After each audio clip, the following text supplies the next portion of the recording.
So if you're from Fox News or MSNBC or the New York Times, you think you know exactly what the Iranian regime is and you know exactly how it should be treated. Every member of the regime is exactly the same. They're fascists, they're kleptocrats, and the only way to deal with them is to be tough, tough, tough. That's not really my attitude, but even if it were, this approach still wouldn't make any sense. Let's assume that the Iranian regime really is a terrible, terrible threat to us, and we should do whatever we can to help Iran transition to a new system.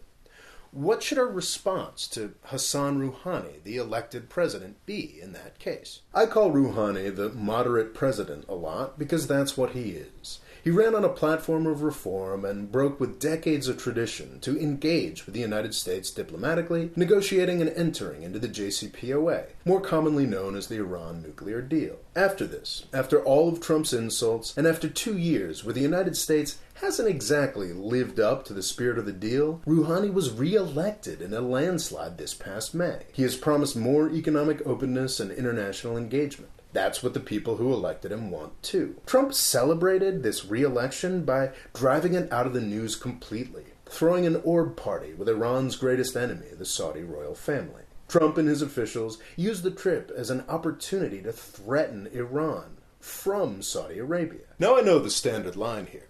Rouhani is the last gasp of a dying regime.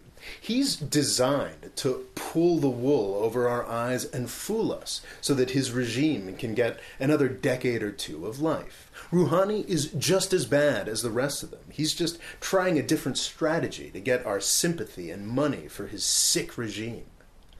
That story could be completely accurate.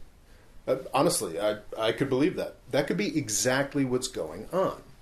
But the appropriate follow-up question there is, do you remember who Mikhail Gorbachev was? I'm not talking about 1990 Time Magazine's Man of the Decade, Gorby. I'm talking about the Mikhail Gorbachev that assumed control of the Soviet Union in 1985. The nasty interpretation of Rouhani I laid out above describes what Mikhail Gorbachev was exactly. We remember him now as that friendly guy who signed deals with Reagan and oversaw the collapse of the greatest threat to the free world. That is not what Mikhail Gorbachev was planning, at all. Rouhani may be very dedicated to the theocracy. Gorbachev thought he was going to improve communism and save the Soviet Union, not destroy them. Rouhani negotiated the nuclear deal while his regime was defending its client in Syria against CIA attacks. Gorbachev negotiated arms deals with Reagan as he desperately tried to protect the Soviet Union's client in Afghanistan against CIA attacks. Gorbachev was famous for his policy of glasnost, or openness. He hoped to fix problems by talking about them. Instead, he killed communism. There's a lot of debate over what exactly caused those protests in Iran about a month ago, but one of the main contenders is a bit of glasnost that President Rouhani himself engaged in. A couple days before the protests started, he publicized and complained about the amount of money in the Iranian budget that was steered towards religious foundations. There will always be hardliners, both in Iran and the United States, but we don't have to listen to them. What would the result have been if Reagan and Bush hadn't engaged with Gorbachev? The Soviet Union probably would have collapsed anyway, but it could have collapsed in a much, much more dangerous way. Rather than a whimper, the Soviet Union could have ended with a bang. Possibly a civilization-ending bang.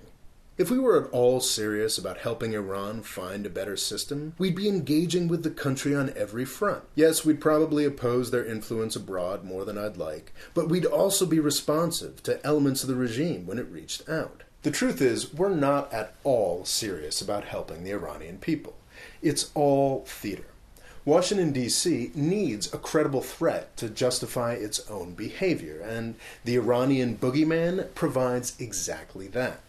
President Rouhani really could be a new Mikhail Gorbachev. The problem is that the U.S. government just isn't interested.